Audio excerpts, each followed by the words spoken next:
Assalamualaikum warahmatullahi wabarakatuh.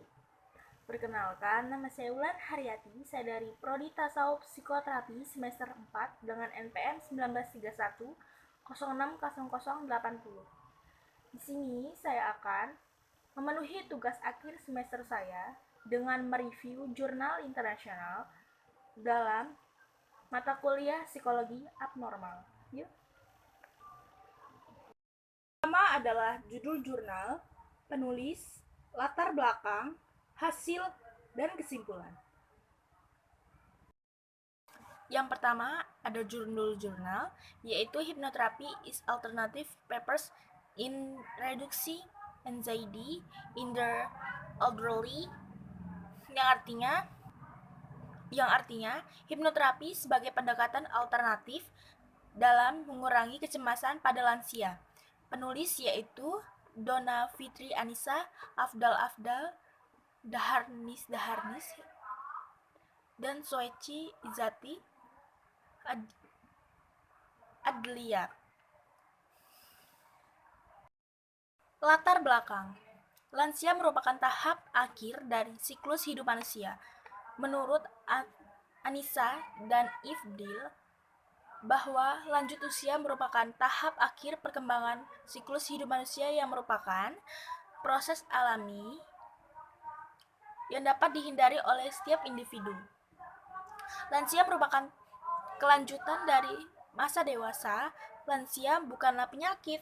Setiap individu yang mencapai usia lanjut akan mengalami hal tersebut. Pertumbuhan lansia meledak di abad 21 menurut Ambardini.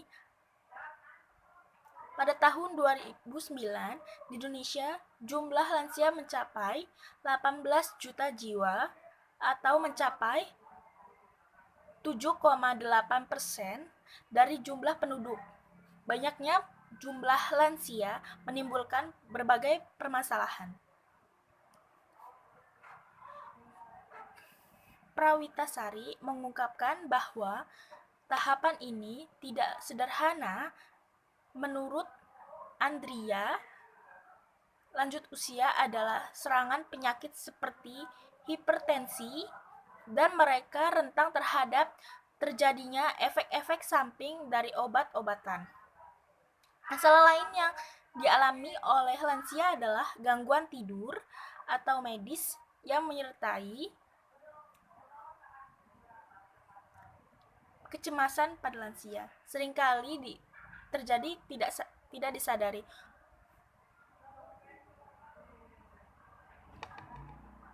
Termasuk penyakit medis yang menyertai tumpah tindih dengan gangguan kognitif. Ada beberapa tingkat kecemasan yang tinggi terhadap lansia dengan gangguan depresi mayor dibanding dengan depresi yang lebih muda. Diharapkan lansia dapat beradaptasi dengan menurunnya mental dan kesehatan. Dengan adanya berbagai penyakit dari fisik maupun psikis pada lansia, maka hipnoterapi pada lansia dilakukan untuk relaksasi.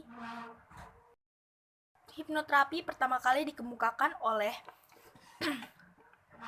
Erikson dengan menggunakan pendekatan percakapan informal yang menggunakan pola bahasa yang khas dan dalam konflik, sekaligus membuat strategi yang tepat dalam melakukan terapi. Terapi dalam hal ini membimbing klien untuk melakukan perubahan positif untuk mengurangi kecemasan dalam klien saat mengalami relaksasi yang mendalam. Dalam kondisi tersebut memiliki sugesti tingkat tinggi yang disebut dengan kondisi Krich. Selama kondisi Krich, manusia di dalam keadaan di bawah sadar. Selama Kondisi Creature, manusia berada di dalam kondisi bawah sadar. Kondisi bawah sadar dapat mengendalikan pikiran sadar tanpa disadari dan dapat mengungkapkan ide atau pikiran yang sebenarnya jauh melampaui pikiran dan sadar. Hipnoterapi berguna menghadapi masalah kebiasaan, kecemasan, akut, dan kronis. Nyeri akut dan kronis. Hasil. Istilah dari hipnoterapi berasal dari kata bahasa Inggris yaitu hipnosis atau hipnotisme dan terapi. Hipnoterapi sejatinya adalah disiplin ilmu yang dimulai pada akhir abad 18 dengan Anton Mesmer. Sejarah hipnoterapi memang benar adanya salah satu penemu sensasional dramatis. Hipnoterapi adalah penyembuh gangguan jiwa dengan membawa penderita ke kondisi stres sehingga individu dapat mengungkapkan perasaannya. Dengan ini adalah salah satu cabang ilmu psikologi yang mempelajari tentang sugesti, tentang masalah pikiran, perasaan, perilaku. Hipnoterapi dilakukan oleh terapis terlatih dengan dikelola oleh dokter kesehatan mental bersertifikat hipnoterapi. Hipnosis suatu kemampuan atau keadaan mental. Hipnoterapi suatu modalitas pengobatan dengan tujuan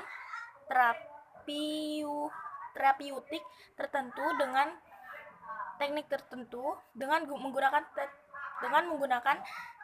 teknik tertentu pasien dalam keadaan hipnosis. Definisi hipnosis menurut Gunawan adalah yang pertama,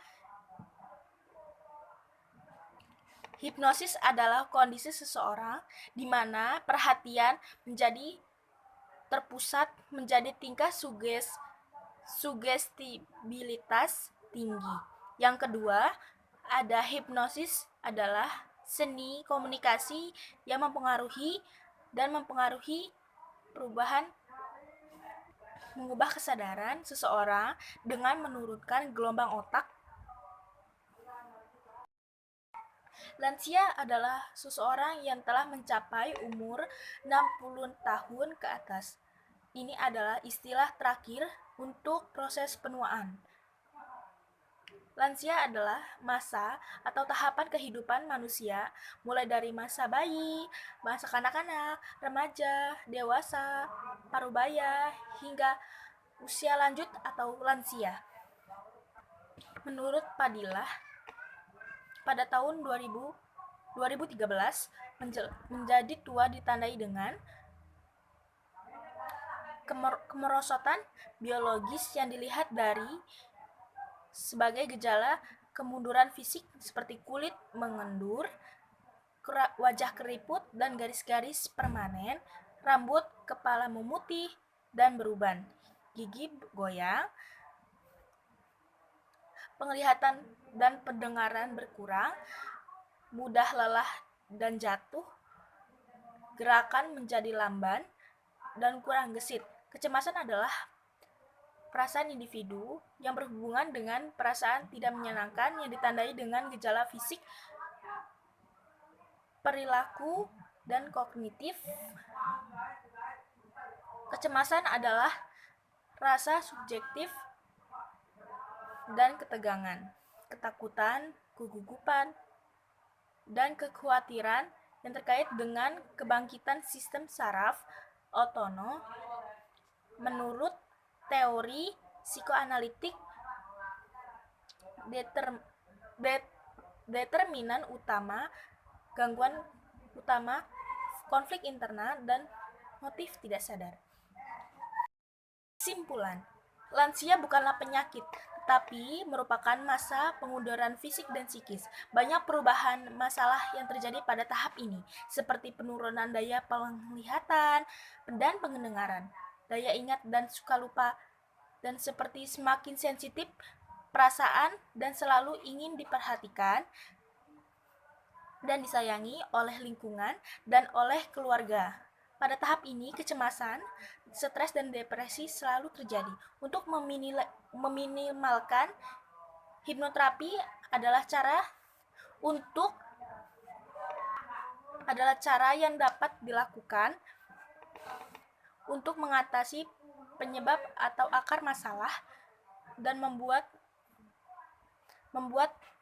orang memasuki kondisi cemas dan tertekan. Mohon maaf bila ada salah kata atau penjelasan yang kurang jelas. Saya akhiri. Wassalamualaikum warahmatullahi wabarakatuh.